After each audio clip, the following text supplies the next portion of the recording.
जो निराकार परमात्मा हैं, उनकी एक मजबूरी है कि वो परमात्मा के अलावा कुछ और हो नहीं सकते। मतलब निराकार परमात्मा अपने वास्तविक स्वरूप के अलावा किसी दूसरे स्वरूप में हो नहीं सकते। तो हम भी परमात्मा हैं, हम भी ब्रह्म हैं, तो हम भी ब्रह्म के अलावा या फिर परमात्मा के अलावा कुछ और हो नहीं सकते। तो हम भले ही अपने आप को शरीर मान लें, अपने आप को बनमारी लाल मान लें, या फिर माया के अधीन होने की वजह से हमें कुछ भी मनवा दिया गया हो, जो भी माया के अधीन होने की वजह से हम अपने आप को मानते हैं, वो हम कभी हो नहीं सकते। हम वास्तव में ब्रह्म ही रहने वाले हैं, मतलब हम भी परमात्मा ही रहने वाले हैं। क्योंकि वास्तविक परमात्मा की एकमात्र मजबूरी है, वो परमात्मा के अलावा कुछ और हो नहीं सकते। क्यों परमात्मा परमात्मा के अलावा कुछ और हो नहीं सकते? क्योंकि उनसे बेस्ट कुछ है ही नहीं। परम आनंद से ऊपर कोई दूसरा आनंद है ही नहीं। परम आनंद के अलावा या फिर ब्रह्म अवस्था में जो आनंद हमें प्राप्त होता है, उस आनंद के सामने भौतिक शरीर की इंद्रियों से जो आनंद प्राप्त होता है, ये भौतिक इंद्रियों वाला जो आनंद होता है, ये दूर दूर तक परम आनंद के सामने टिकता ही नहीं है। और ये एक वास्तविक सत्य भी है। लेकिन आंतरिक स्तर पर जागरूक ना होने की वजह से, इंद्रियों के गुलाम होने की वजह से, बुद्धि और मन के अधीन होने की वजह से हम इन छोटे मोटे आनंदों में ही उलझ कर रह जाते हैं, या फिर इन छोटे मोटे सुखों को प्रयास करने के लिए ही अपना जीवन गवा देते हैं। और ये जितने भी सुख हमें इस माया रूपी संसार में प्राप्त होते हैं, ये सभी माया वाले सुख होते हैं। और इन सभी सुखों की एक वास्तविक सच्चाई ये भी है कि जब भी कोई सुख हमें प्राप्त होता है, तो वो सुख अपने साथ 80% दुख भी लेकर के आता है, जो कि धीरे धीरे हमारे भौतिक जीवन में व्यवस्थित हो जाते हैं। लेकिन एक आम इंसान को या फिर कम जागरूक इंसान को सुख के पीछे 80% जो दुख छुपे होते हैं, वो दिखाई नहीं पड़ते हैं। वो थोड़े से सुखों में ही सिमट कर रह जाता है। थोड़े से सुख ही उसे आकर्षित कर लेते हैं। अगर आप एक साधक हैं, या फिर अगर आप एक साधक नहीं हैं, आप एक सांसारिक हैं, अगर आप अपनी जिंदगी का आज तक का निरीक्षण करेंगे, तो जितने भी सुख आज तक आपको प्राप्त हुए हैं, वास्तविक सच्चाई इन सुखों की ये है कि आज आप जितने भी दुखों से घिरे हुए हैं, या फिर जिस भी हिसाब से आपका जीवन उलझा हुआ है, ये सभी उलझने आपको थोड़े बहुत जो सुख आपको आज तक प्राप्त हुए थे, उनके ही साथ में चल करके आए थे। इन सभी दुखों की वास्तविक जड़ जानना चाहते हैं, तो वो आपके सुख होंगे।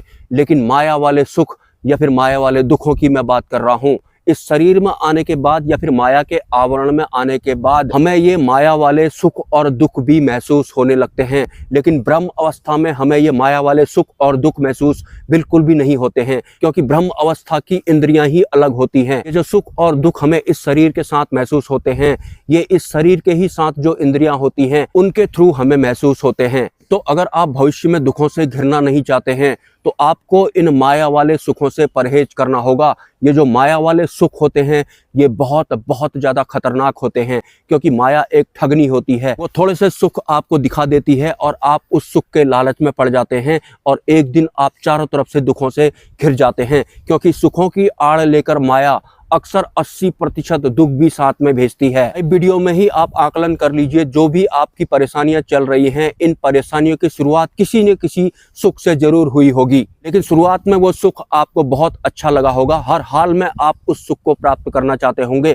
अगर आप उस माया वाले सुख को प्राप्त नहीं करते, या फिर वो सुख अगर आपको नहीं मिलता, भी उस सुख के ना प्राप्त होने की वजह से आप दुखी ही रहने वाले थे। और अगर आपको वो सुख प्राप्त हो जाता है, तो वो तो आपके जीवन में 80% दुख लेकर के आता है, जो धीरे धीरे आपके भौतिक जीवन में व्यवस्थित हो जाते हैं। माया एक ठगनी होती है, ये बहुत ही बारीकी से काम करती है। वास्तव में जो माया होती है, वो हमें इस दुनिया में लाने से लेकर इस दुनिया से ले जाने तक का काम करती है। मतलब हमें पैदा भी माया करवाती है और हमें मरवाया भी माया द्वारा ही जाता है। लेकिन इस बीच में माया की अन्य सत्ताएं काम करती हैं, जैसे कि काम, क्रोध, लोभ, मोह, भय। ये सब भी माया के ही आवरण होते हैं, और एक आम इंसान इनके ही लपेटे और चपेटे में रह जाता है। मतलब इनके ही आवरणों से घिरा हुआ रहता है। आपको ध्यान रखना है, जो परमात्मा है उनकी आप मजबूरी कह लो, या फिर जो भी आपको ठीक लगे आप वो कह सकते हैं। लेकिन जो परमात्मा है, वो परमात्मा के अलावा कुछ और हो नहीं सकते।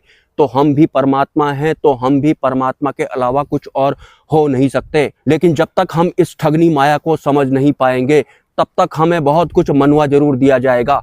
मतलब हम तब तक बहुत कुछ हो जाएंगे।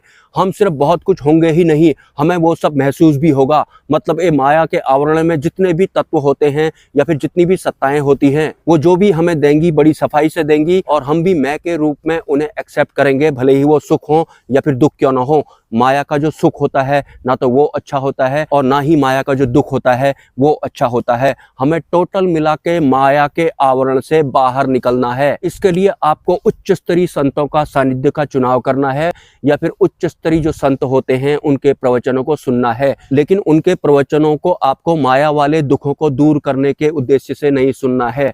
आपको आपके भीतर की एक नई व्यवस्था जगानी है, जो कि ब्रह्म वाली एक व्यवस्था होती है। अगर आप उस व्यवस्था को जगा लेते हैं, जो कि जाग भी जाती है, आपको सरलता के साथ, सहजता के साथ, सभी मान्यताओं और धारणाओं को दूर रखने के साथ सरल होते जाना है। आंतरिक स्तर पर आपको अंतर्ध्यान करना होता है। जितने ज्यादा आप सरल होते जाएंगे, जितना ज्यादा आप अपनी मान्यताओं और धारणाओं से दूर होते जाएंगे, आपको सिर्फ और सिर्फ अपने आप को सरल करना है। जरूरी नहीं है कि माया के आवरण से बाहर निकलने के लिए या फिर ब्रह्म अवस्था में वापस आने के लिए आपको अपनी सांसों पर ध्यान टिकाना है या फिर अपनी नाद ध्वनि को सुनना है। आपको सिर्फ और सिर्फ अपने आप को सरल करते जाना है। मतलब अंतरिम यात्रा के दौरान जितना ज़्यादा आप सरल होते जाएंगे, जितना ज़्यादा आप अपनी मान्यताओं और धारणाओं को इग्नोर करते हुए आगे बढ़ेंगे, तो आंतरिक उस सरलतम यात्रा के दौरान आप अपने अनंत एकांत वाली अवस्था में पहुंच जाते हैं, जहां पर आपको सद्गुरु, सत्पुरुष, अक्षर ब्रह्म या फिर ब्रह्म पुरुष मिल जाते हैं और वो भी बहुत ज़्यादा सरल होते हैं।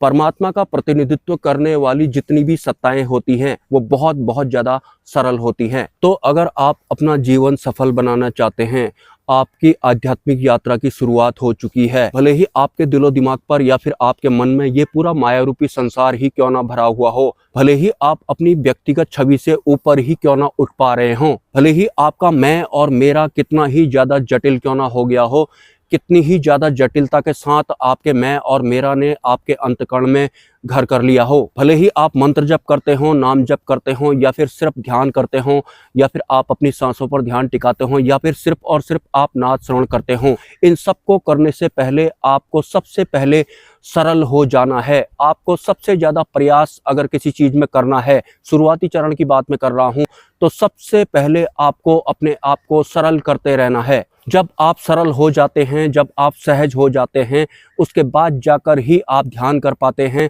या फिर जप वगैरह कर पाते हैं। और अपने आप को सरल कैसे करना है इस बारे में ऑलरेडी मैं एक वीडियो बना चुका हूं। फिर भी मोटा मोटा अगर आपको मैं बताऊं तो जो जो अभी आपके साथ हो रहा है या फिर जो जो होने वाला है करके आपके दिलो दिमाग पर बैठा हुआ है, भले ही वो अच्छा हो या फिर बुरा हो, इन सब का आपको ठेका कर देना है। मतलब ये सब माया है। अगर आप अपने आप को शांत करने के लिए या फिर अपने आप को सरल करने के लिए कुछ इस तरह से प्रयास नहीं करना चाहते कि जो भी मेरे दिलो दिमाग पे चल रहा है उसको मैंने इग्नोर कर दिया, उसके बाद मैंने आंखें बंद कर ली, आंख बंद करता हूं तो मुझे शरीर में किसी भी तरह की झंझनाहट या फिर हलचल महसूस होती है, इसे भी मैं माया मान लेता हूं और इसे भी इग्नोर कर देता हूं। उसके बाद अगर मैं आंख बंद करता हूं तो मुझे अपनी सांसें महसूस होने लगती हैं या फिर अपनी दिल की धड़कनें महसूस होने लगती हैं या फिर नाद भी अगर मुझे सुनाई पड़ रही है, तो मैं इन सब को भी इग्नोर कर देता हूं। अपनी सांसों को और अपनी नाद को इग्नोर क्यों कर रहा हूं? क्योंकि इस तरह का बहुत सारा ज्ञान हमारे सामने उड़ेल दिया गया है कि आप ये भी कर सकते हैं, आप वो भी कर सकते हैं। आपको इनमें से कुछ भी नहीं करना है। आपको आंख बंद करनी है और अपने आप को सरल सरल सरल करते जाना है।